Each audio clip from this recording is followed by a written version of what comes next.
Hello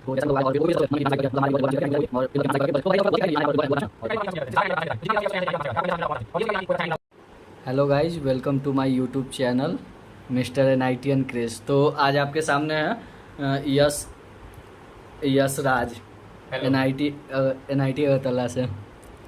सो बताइए अपने बारे में। मतलब तो पहले मैं अपना इंट्रो दे देता हूँ। मेरा नाम यश राज है। मैंने अभी रिसेंटली थर्ड सेमेस्टर में आया हूँ और मैंने अभी रिसेंटली ब्रांच स्लाइड कराई है मैकेनिकल से इलेक्ट्रिकल में। हाँ, तो आज का टॉपिक है ही यही कि ब्रांच स्लाइड करवाना यहाँ पर आसान रह रहा है या फिर मतलब अदर एनआईटीज के मुकाबला यहाँ पर आसान रह रहा है या फिर नहीं रह रहा है। क्या बता रहे हैं, मतलब क्या कहना चाहेंगे? मेरे ख्याल से हम जितना सोच के आए थे और जितना रिसर्च किए थे उसके हिसाब से अगर नॉर्थ ईस्ट में देखा जाए तो एनआईटी अगरतला में थोड़ा सा हार्ड है, लेकिन अगर ऑल ओवर इंडिया में देखा जाए तो कंपैरिजन में यहाँ पे ब्रांच स्लाइडिंग बहुत ही और सबसे कंपैरिजन में इजी है, क्योंकि वहाँ पे होम स्टेट भी अच्छे टक्कर देते हैं। लेकिन यहाँ पे तो यहाँ पे होम स्टेट थोड़ा लैग करते हैं कंपटीशन में, क्योंकि मेरे ख्याल से उन लोग को वैसा एजुकेशन नहीं मिला या फिर जो भी फैक्टर हो, लेकिन और स्टेट के मुकाबले कुछ मतलब नॉर्थ ईस्ट का फैक्टर माना जा सकता है कि नॉर्थ ईस्ट का फैक्टर आने से इन लोग को एजुकेशन में तो उसके कंपैरिजन में दूसरे एनआईटी से थोड़ा इजी होता है। अच्छा, जैसा कि मतलब और कमेंट ये सब के अनुसार और अदर बच्चों का डाउट है, जैसा कि जो हम लोग फर्स्ट राउंड चल रहा है, तो जैसा कि मतलब वो लोग आ रहे हैं और फिर वो कोई जैसे बच्चे होते हैं मन में कि ब्रांच स्लाइड करके मतलब हमारे अभी लोअर ब्रांच भी लेकर के एनआईटी में घुस जा रहे कोई भी, और फिर मतलब कि हम ब्रांच स्लाइड कर करके ऊपर चले। तो बताइए यश बाबू कि मतलब वर्थ इट है कि नहीं कि आना यहाँ पर लोअर ब्रांच में?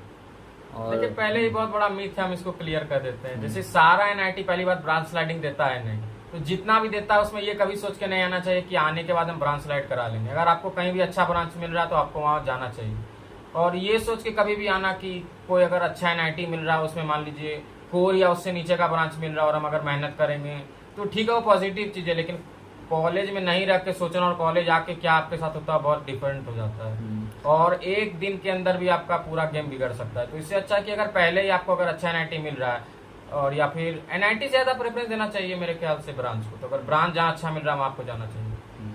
मीन्स ओवरऑल हम लोग का रिजल्ट यही है कि मतलब बहुत सारा फैक्टर इस पे डिपेंड करता है। जैसे सबसे बड़ा फैक्टर हम देखें कि आपका सेक्शन का फैक्टर और टीचर का फैक्टर। टीचर बहुत ज्यादा इंपॉर्टेंट प्ले रोल करता है, क्योंकि बहुत सारे सेक्शन में ऐसा होगा कि आपको अटेंडेंस के लिए मार्क्स नहीं काटा जाएगा। फिर बहुत सारे ऐसे सेक्शन देखे गए जिसमें कि सिर्फ अटेंडेंस के बेसिस पे इंटरनल 30 का होता है, उसमें 5 मिल रहा है, 6 मिल रहा है। तो ये सब फैक्टर डिपेंड करता है। तो कॉलेज बच्चा आने से पहले ये डिसाइड कर ही नहीं सकता है कि हम ब्रांच स्लाइड मतलब ये टारगेट करके कभी नहीं आना चाहिए कि हम अभी ब्रांच स्लाइड कराएंगे फर्स्ट ईयर।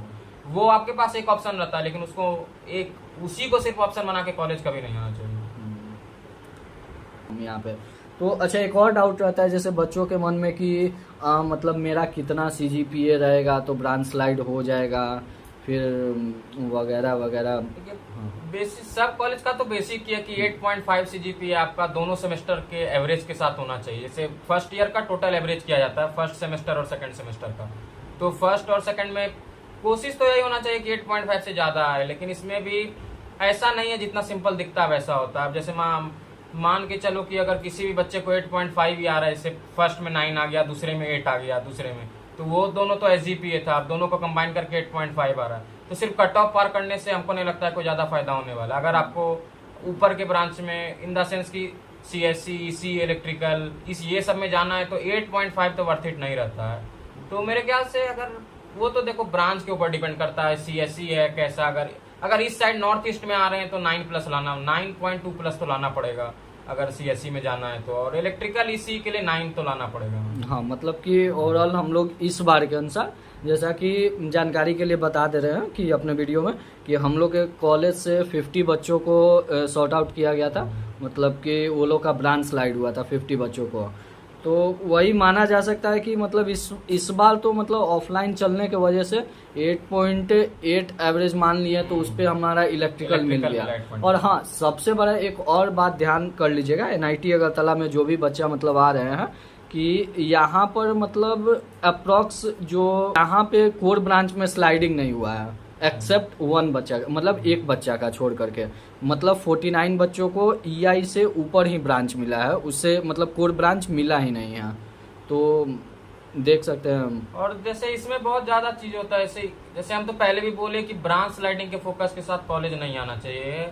और दूसरा इसमें यह है कि अगर आपको ब्रांच स्लाइड कराना है तो किसी भी ब्रांच से किसी भी ब्रांच में हो सकता है, लेकिन अब ऐसा देखा जा रहा है कि कोर ब्रांच में बहुत मुश्किल है स्लाइडिंग होना, क्योंकि नंबर ऑफ, जैसे एक ब्रांच से दूसरे ब्रांच में स्लाइड होने के लिए नंबर ऑफ स्टूडेंट लिमिटेड है, और वो 10% होता है, या 10 या उससे भी कम। जैसे अगर आपको केमिकल से जाना है, मान लीजिए इलेक्ट्रिकल में या किसी भी ऊपर ब्रांच में, तो केमिकल के पूरे बैच से एक ईयर में बस 10 ही बच्चा जा सकता है, मतलब 10 या 12। तो मान लीजिए अब 12 का 12 इलेक्ट्रिकल में जा चुका है, तो अब मैकेनिकल में वो जाएगा ही नहीं, चाहे उस क्लास का कोई भी बच्चा हो, तो किसी भी कोर ब्रांच में जा नहीं सकता है। तो ब्रांच स्लाइडिंग बहुत टफ है, और धीरे धीरे अब कॉलेज में सीट घटते ही जा रहा है, चाहे वो कोई भी कॉलेज हो। जैसे अगर अपना ही कॉलेज पकड़ेंगे तो पिछले ईयर 82 स्टूडेंट या मेरे ख्याल से 78 स्टूडेंट का स्लाइड हुआ था, जो इस बार 52 या 50 पे आके बंद हो गया। तो ब्रांच स्लाइड भी धीरे धीरे अब घटते ही जा रहा है, तो ब्रांच स्लाइड मुश्किल ही होगा। हाँ, तो ये सोच करके कभी ना आए कॉलेज की, मतलब कि हम आ रहे हैं और ब्रांच स्लाइड हो ही जाएगा, तो ये फैक्टर मतलब गलत बात है। तो इस कारण मतलब अगर अपने ब्रांच को प्रेफर दें, और मतलब बेटर से बेटर NITs, हाँ ये भी मतलब कि एक फैक्टर रखिए। ब्रांच प्रेफरेंस और कॉलेज प्रेफरेंस में ब्रांच को ज्यादा प्रेफर, हाँ ब्रांच को ज्यादा प्रेफर कीजिए। ठीक है, thank you. Yes, thank you.